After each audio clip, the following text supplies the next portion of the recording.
El equipo peruano de deportistas que viajó a París 2024 a los Juegos Olímpicos se trae una medalla de bronce, varios diplomas olímpicos, pero ¿cómo podemos hacer para que, por qué no, soñar y hacer realidad el proyecto de traer no una, sino 10, 20 medallas, ¿no? Ser triunfadores en el tema deportivo. Vamos a conversarlo aquí en la rotativa del aire. Noemí Mamán y Jorge Rodríguez te acompañamos y ya está con nosotros aquí en cabina Daniel McBride. Él es docente del Departamento de Gestión de la Pontificia Universidad Católica del Perú. Daniel, ¿cómo estás? Bienvenido. Muchas gracias por la invitación. Buen día, Daniel. Muy bien, ¿cómo podemos hacer para acelerar, ¿no, nuestro éxito deportivo? Porque vivimos muchas veces de glorias pasadas, ¿correcto?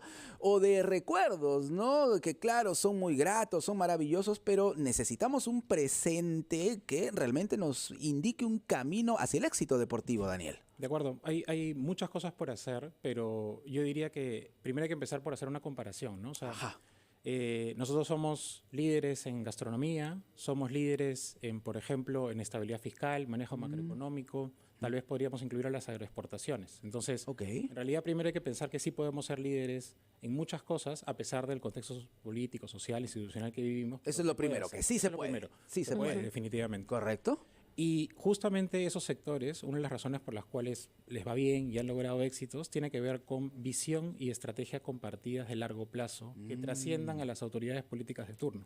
Entonces es necesario que el Perú se ponga de acuerdo y diga, queremos sacar adelante el deporte, más allá de una, gestión de turno. Por ejemplo, los presidentes del IPD cambian cada cierto tiempo, no sé si fueran 6 meses, 7 meses. Claro. Entonces es muy difícil que cada uno pueda empezar algo nuevamente, ¿no? Entonces tiene que ser algo más articulado y obviamente tiene que ser algo público-privado. Claro, para entendernos, Daniel, entonces el gran problema es que la rotación de puestos clave trae consigo también, por ejemplo, entra una autoridad, viene con su gente, con sus planes, no hay proyectos a largo plazo. Correcto. Y los proyectos a largo plazo no solamente tienen que ver con la autoridad pública de la institución, sino el conjunto de actores. ¿Sí? Por supuesto. Los actores en el ecosistema deportivo nacional son múltiples, son muchísimos. No solamente está el IPD, está el Comité Olímpico Peruano, están las federaciones deportivas que no son entes públicos, pero reciben subvención. Están las academias deportivas, las empresas que quieren apostar por el deporte, la Asociación Nacional Paralímpica, los gobiernos locales y regionales. Entonces, la pregunta es cómo articulo a todo este grupo de actores, y eso mucho tiene que ver con la gobernanza, y ese es el rol justamente que debe jugar el IPD, ¿no? Claro. Daniel, y de repente si le damos una miradita a países europeos, por ejemplo, ¿no? Donde sí se promueve bastante el deporte, ¿qué es lo que hacen allá que podríamos aplicar aquí en nuestro país? Bueno, primero hay que, una de las diferencias, digamos, por qué a algunos les va mejor en deporte que a otros, también tiene mucho que ver con los índices de desarrollo humano, índices de desarrollo sociales. Si ustedes ven el medallero, van a ver una correlación entre el índice de desarrollo humano, por ejemplo, y los primeros países, ¿no? O sea, Estados Unidos, Francia, Suecia, etcétera, siempre van a estar un poco mejor. Eso es una, digamos, una ventaja inicial, ¿no? Si quieres verlo así. Claro. Sin embargo, hay políticas específicas que pueden trabajar algunos países para desarrollar mejor. Por ejemplo, Australia tiene un buen índice de desarrollo humano, pero Australia, por ejemplo, trabaja de manera espectacular el tema del deporte. El deporte, claro. Mucho trabajo de educación física desde el inicio, la base, por ejemplo, y eso lo decía un compañero mío de la maestría, me decía, yo toqué 60 deportes durante mi experiencia de colegio, ¿no? 60 deportes. Entonces está muy involucrado el tema de educación física adentro y después hay muchos programas y muchas políticas adecuadas. En Europa igual, ¿no? En España, por ejemplo, todo el tema de trabajo colectivo, o sea, de los deportes colectivos ha mejorado muchísimo. Ustedes pueden ver España en casi todos los deportes colectivos, siempre como en las finales. Claro. Es un trabajo también nuevamente que han desarrollado como una política, ¿no? Como vamos a hacer esto y vamos a cambiar esta realidad. Ahora, ¿cuánto pesa también el interés del sector privado, ¿no? De la empresa privada? Porque estábamos hablando, ¿cierto?, de entidades que tienen que ver con el lado público, pero la empresa privada, ¿realmente se está comprando el pleito o no, por decirlo de alguna manera? Hay deportistas que sí tienen apoyo. Pongo el caso de Kimberly García, por ejemplo, que es tal vez la deportista que más apoyo de empresa privada ha conseguido en los últimos años.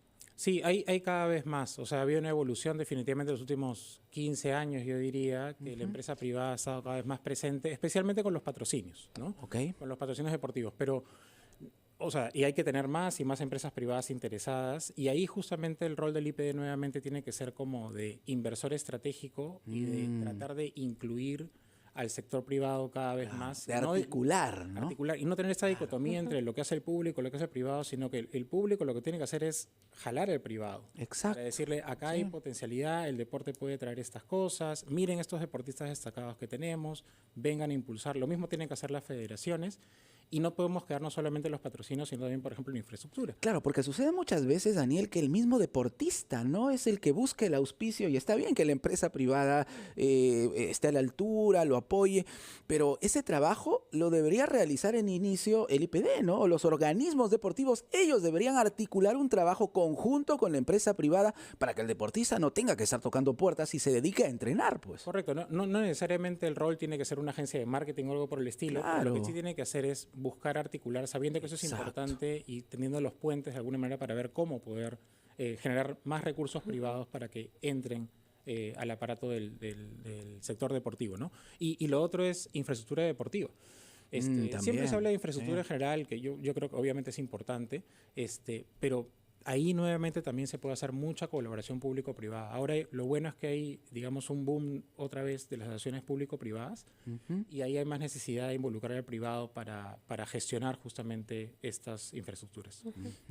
Y ahora, ¿cómo buscamos y cómo encontramos además a esos talentos? ¿Hay iniciativas para poder ubicarlos tanto en regiones? De repente, he visto una iniciativa del IPD que es la academia. No sé qué tanto aporta eso. Hay que ajustar tal vez ese tema para poder encontrar a nuestros talentos. Sí, ahí hay un tema, definitivamente, eso es una investigación incluso que estoy haciendo con unos estudiantes de la maestría en Gobierno y Políticas Públicas que están trabajando justamente la parte de identificación de talento deportivo, y hay unos problemas en el rol de quién es el que debe hacerlo.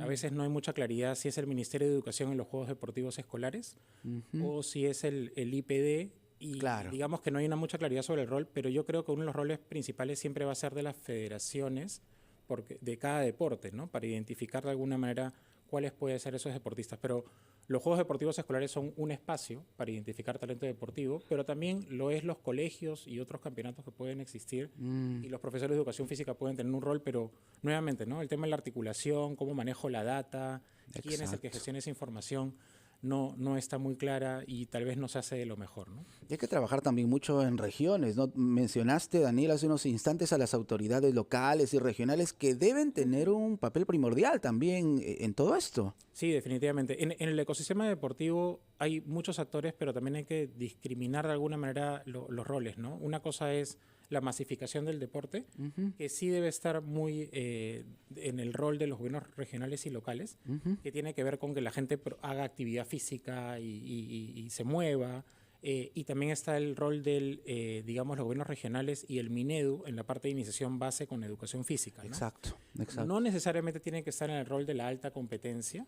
Eso es un rol que yo diría que está más en las federaciones, en el IPD, pero también de alguna manera se podrían involucrar. Pero ese rol de masificación y especialmente de iniciación base de la educación física en los colegios no se hace de la mejor manera, ¿no? Entonces deberíamos tener una data de en qué colegios, por ejemplo, hay los equipamientos suficientes, qué profesores de educación física hay que estén promoviendo como debe ser una educación física, y en cuáles no. Entonces, tener ese dashboard para mirar las cosas y tomar decisiones ahí, ¿no? Porque promover el deporte no es solamente inaugurar una losa deportiva, pues, ¿no? O sea, estamos hablando de políticas que permitan, lo que decía Noemí hace un rato, ¿no? Encontrar esos talentos que a veces permanecen en las regiones y que por no lograr destacar se pierden después, ¿no? Entonces, desde ahí podríamos empezar, Daniel. De acuerdo. Y tiene que haber mucha coherencia, de nuevo, ¿no? No es cuestión de poner losas y poner complejos sin ninguna sincronía con realmente cuál es la estrategia que se quiere realizar, ¿no? Hay un distrito, no voy a decir dónde para que nadie se sienta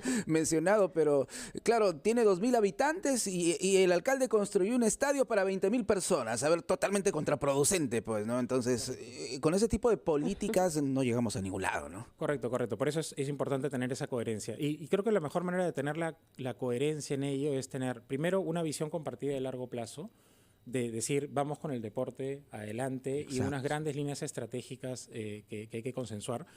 Y existen en realidad documentos, no es que no existan. Yo mismo ayudé a trabajar la Política Nacional del Deporte del 2017. Y ahora hay una política de actividad física y recreación del deporte del 2022, que es la PARDEF. Sin embargo, esos documentos son documentos muertos, o sea, no los conoce la gente, no se habla de ellos, no son visibles, pero se pueden tomar y a partir de eso generar justamente esta visión y estrategia compartida a largo plazo para el deporte. Pero después necesitas tener una especie de estrategia de portafolio. ¿Qué quieres decir? Todos los deportes van a competir y van a decir, denme a mí más recursos. Ya, ok. Yo voy a sacar adelante, ¿no? Y yo quiero hacer... Entonces, lo que tiene que hacer el IPD es como si fuera un inversor estratégico, ¿no? Esperar que las federaciones, por ejemplo, o más bien que esperar, decirles a las federaciones, ok, yo te voy a apoyar siempre y cuando tú me traigas cuál es la estrategia que quieres sacar adelante para tu deporte. Entonces tienes deportes como compitiendo entre ellos, diciendo, no, mi deporte puede ser mejor por tales Claro, es una razones, competencia podemos- sana por una sana. mejor estrategia, ¿no? Que los Exactamente. va a sacar adelante precisamente, porque todos amamos el fútbol, a ver, indudablemente, ¿no? Pero definitivamente hay que apoyar también otro tipo de deportes que nos están dando muchísimos lauros, el surf, por ejemplo, ahora mismo la vela, en fin, hay muchísimos deportes que tienen que ser apoyados. Sí, y ahí, por ejemplo, dos buenos ejemplos justamente son el fondismo y, Sí. y la tabla, ¿no? Y la tabla para mí es uno de los mejores ejemplos que hay de cómo se puede impulsar el deporte. ¿Por qué? Porque ahí sí hubo un trabajo de la Federación de Tabla y de algunos dirigentes, como en el 2000 más o menos, de comenzar a trabajar algo un poquito más a largo plazo. Ok. Entonces, ese es el primer punto, ¿no? Y comenzaron a articularse mejor. Y los resultados son evidentes, porque no solamente a nivel de alta competencia, sino también de masificación. ¿Cuántas personas hoy día practican tabla Claro. respecto a lo que pasaba hace 20 años de repente? Es mucho más masivo Sí. y se ha generado, lo más bonito, una industria.